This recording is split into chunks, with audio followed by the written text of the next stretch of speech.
when you're doing something, it's like, oh man, we can't do that, or it's gotta change. Okay, we can pivot. We've been through this before. We can pivot, we can learn. We can still make something happen. It may not go the way that you thought it was gonna go, but it's still gonna end out really well in the long run.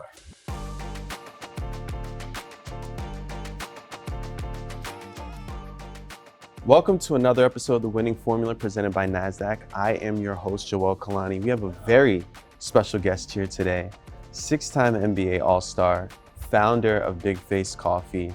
You all know him already, needs no introduction, Mr. Jimmy Butler. All right. Appreciate Thank you for joining us today. Thank you. How early or late into your career did you actually start to think about, okay, these checks are happening now, there's a lot of life to live after the NBA? Is it something that came to fruition in the bubble? Is it something that you actually always thought about? How early into your career did you actually start to think about ventures outside of the NBA?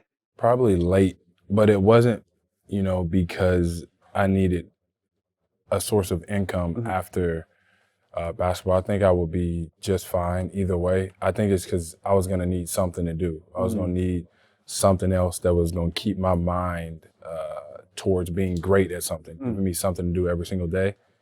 And now BIGFACE Coffee is that thing. When you came into the league in 2011 compared to now, I feel like financial literacy is in a completely different space. Like the way people spent their money or thought about the money they were making or how long they'd be in the league in 2011 versus now. Have you seen a shift just being around the league, meeting so many players, like a difference in how they're approaching their contracts and money? Oh yeah.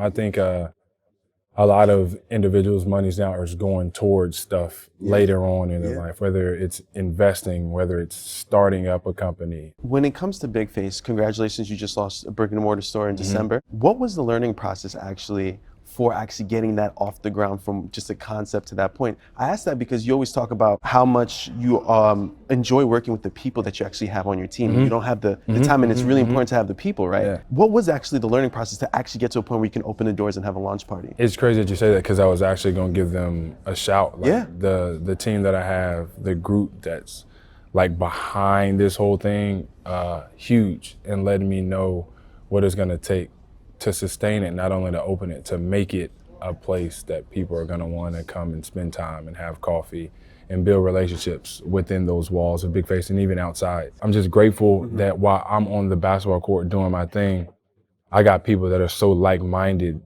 with me that are making sure like this bar is placed here, this espresso is this chair, this bath, that everything was flawless. So that was hard for me because I wasn't able to like put my hand on everything, but they did a phenomenal job. It's fascinating because as an all-star athlete, you often are looked at sometimes on the teams you've played on as like the one that they go as you go. And now you're talking about deferring and learning to defer. And you've even mentioned recently, your ideas may not always be the best ideas. Are there things from just your playing career and just being a pro athlete and knowing what it takes that have transitioned well to mindset? My favorite one, probably the best one, is like nobody cares, figure it out. In the sense that it's not always gonna go the way that you think it's gonna go, but you gotta be able to pivot. I love that word in like the business world. Like when you're doing something, it's like, oh man, we can't do that, or it's gotta change. Okay, we can pivot. We've been through this before. We can pivot, we can learn. We can still make something happen. It may not go the way that you thought it was gonna go, but it's still gonna end out really well in the long run. For the brand strategy for BIGFACE, and I love the idea of just like it's for everybody, like smiles, like, and it's really centered around communication and community, right? You always talk about just being able to talk to anyone about anything over coffee, and that's the common ground. Was that something you actually developed the thought or theme for within the bubble, or did it just come organically as you just start to? Because I think it's a great message to complement the brand. I honestly think it's just who I am as a person. Who I've been for the longest time. I wasn't always to go out and talk to people. Oh no, I was very quiet. But, whenever I was in college, I didn't think I would be a professional athlete at the rate that I am right now. So I was like, I gotta be able to talk to people. I gotta be able to, go sit down. I'm gonna have a job one day, and I'm gonna have to be able to communicate with people. And I just took that with me everywhere. Even though I'm a professional athlete, I still like to have conversations and talk to people. You said even when you were at Marquette, you didn't think you would be necessarily really? I mean, if you look at it, I didn't do anything spectacular in college.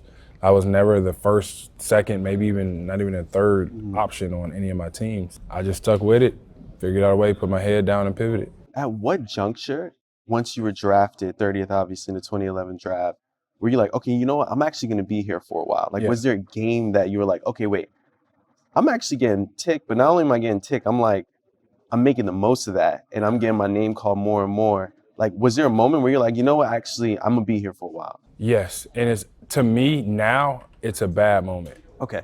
And I say this because I don't think anybody should compare. Comparing is the worst thing that you could do. Okay. But what I was thinking at that point in time in my career, I was like, if that person can do it, I know that I can do it. That's a bad way to think about it now. Okay. But that's what I thought. I was like, if they doing this, Yeah. I know I could do it. Okay. So I wouldn't say that I do that now, but at that point in time, I was young. You're talking 21, 22 years old. Yeah. And I was just trying to make it. So I was comparing a whole lot. But it's interesting because you're saying once you were in and you were looking around, you were like, you know what, actually, I can do this better. I could, okay, that's fascinating, actually. That's what it was. I mean, look, that's the reality of it sometimes. It is. When you're not in the league, you're not in the league. Yeah. You know? But I just think comparing is bad. I think you should appreciate everybody. Yeah, you know? That's fair. And not It takes all a lot the just hate. to get there. I'm not for all of that. I've learned a lot about myself. I'm glad that I am where I am. Yeah. But I want everybody to eat. I want everybody to be successful. I want everybody to play as long as they can, make as much money as they can. Yeah. And you find yourself now, and you've mentioned Luol Deng in the past as a great veteran who's done a lot and given back. Have you seen yourself a little bit migrate away from being the young player when you in locker rooms to like become? I'm definitely far away from being the young player now, and I love it. Yeah. I don't do things that I used to do. Okay. I just want to go home and be with my babies, drink some coffee, read some books, drink some wine, watch some soccer, play some tennis. And you talk about also taking the time to coach young players or like be that voice for them now, having done it a good amount of time. And you feel like the players these days, they're receptive? Like the young player of when you got drafted first, 15 years later, the players now who've been drafted in the 2022, 21 class, do you feel like the energy's still there, the want to learn and all those things? Because money's so different, you know? Of course. Money's not going to change the way that you go about something. You know, it might change, the way that you act a little bit, the way that you look a little bit, or the things that you have, but it ain't going to change the way you go about something. If you work hard, you're going to work hard. You're just going to work hard with a lot of money. If you're lazy, you're going to be lazy. You're just going to be lazy with a lot of money. That doesn't change the character of a person. So these young guys, I can't speak for everybody, but the young guys that I have, they want to learn. They want to be great. That's amazing. So I actually want to pivot to something you've been very vocal about and you're interested in, which is soccer, also known around the world. Football. I myself am a massive fan of football. I actually want to learn where that first interest came from. Like, was it something you actually watched as a kid, or is it something you more developed into? Did it happen after you went to a soccer game by chance and you met, you know what I mean? It happened 2016 Olympics, watching the greatest soccer player of all time win gold in his home country. I think that's when I was like, man, this game is amazing. What is his name? I think his name is Neymar Jr. I gotcha. There you go. So I think that's his name. Greatest soccer player. Okay. So watching him, and then I take it a step further. I'm so bad at that particular sport. You tried it? Yeah, I'm bad. No, I can play like the tech ball. I can play foot volley. I can do all the stuff but if it's like to run and dribble the ball and pass, I don't have that. Well, they say NBA has the greatest athletes in the world. Do you feel like when it comes to what you saw in yourself, a lot of what you do, people would say, I can never. I guess it's like muscle memory. Like you see someone like Neymar, the things they've done since they were a kid. I don't know. I feel like so many sports are hand-eye. Yeah. You know what I mean? That one's not. That one's like, it's even hard to say hand or eye-foot, right? You know what I mean? I said hand-foot.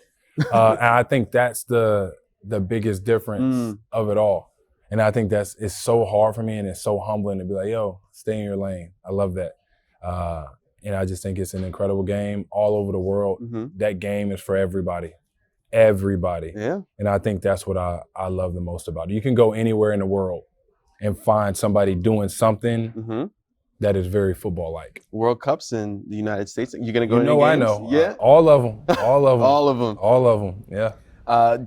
Would you say in the future, when you think about from the business lens, would you ever see yourself investing in the sport, whether it be a piece of a team, a particular league? Yeah? It's coming one day soon. I gotta find the right club for me. Right now, I'm too much of a fan. I'd hate to like invest in a club and then I gotta root for that club now. You know what I mean? So I think I gotta get over my fandom a little bit, and then we can worry about that. Yeah, and actually one last question on the business side of things.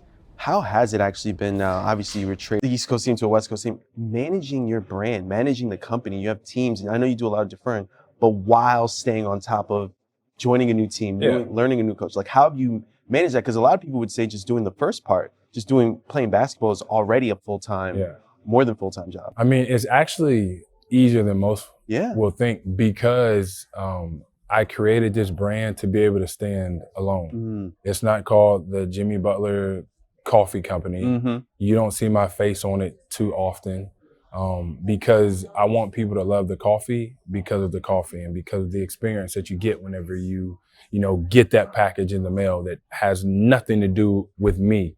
It is all about the BIGFACE brand. Whenever you go into that coffee shop in Miami or wherever else around the world, it's all about that experience. So since I'm on the West Coast now, that experience is gonna stay the same.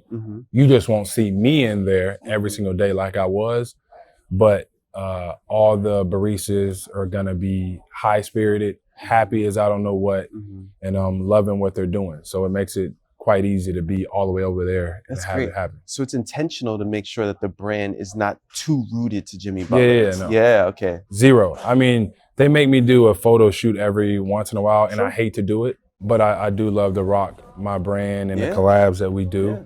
But outside of that, it's all about the experience. It's all about BIGFACE is BIGFACE.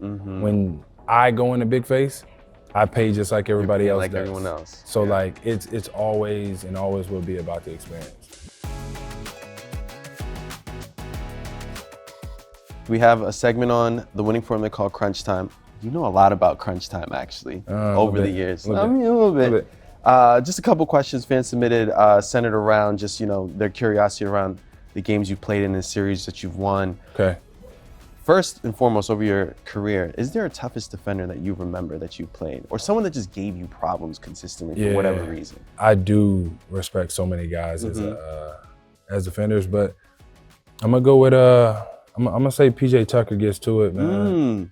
Just because he's like, yo, that's what I do. That's my job. I'm going out there to guard. I'm not worried about shooting the ball. I don't got to play both sides of it, even though he can play offense as well. My job is to go out here and guard. It's that tenacity. He's just like always, Yeah, Tuck is a country dude, North Carolina. I got to play with him too while I was in Miami, so even more respect. You can see it, Even more respect for what he was out there doing. I asked Isaiah Thomas the same question. He mentioned the '88 Celtics, the series that you won. That going into it, maybe you weren't sure, you knew it would be difficult. Maybe you don't know how you won it. But a series that sticks out in your memory that you won and you were like, man, I don't know how we pulled that off, but we got there. Maybe it was one of the many runs you made where you weren't the top seed. Yeah. Is there a series that sticks out to you where like, man, I remember how difficult that was, or the fits that they gave us and we still came out on top? The last series that we had against Boston, the one where we were up 3-0 and they came back 3-3 and took game 7 and won. Yeah. It wasn't about being up 3-0. It was like, all right, when they won 1, okay, man, they won 2. Damn, they got 3. Now, game 7, we got to go and get it. Was the mood shifting as they were? Of course. Yeah. And, they hit one at the buzzer in game 6. And it's like, oh, here we go. Yeah. But we figured it out. And was it really just the construction of that team that made it difficult, the coaching? Like what aspect was just the talent that they have that was just like, man, as they start to gain momentum, I mean, you still pulled it out, which is significant. Man, honestly, I just think it was like we were so close so many times. You know what I mean? Yeah. We got right there and then something happened, or we turned the ball over 3 times in a row, there's a game. It was like just certain stretches. Even at the end of game 6, we box out, no putback, over with, you know? I think that was a part, like, we were right there so many different times and then it got away. Yeah, amazing. Well, listen, thank you so much for joining us. Founder, CEO of BIGFACE Coffee. This has been The Winning Formula. Thank you so much, Jimmy Butler. We will see you next time.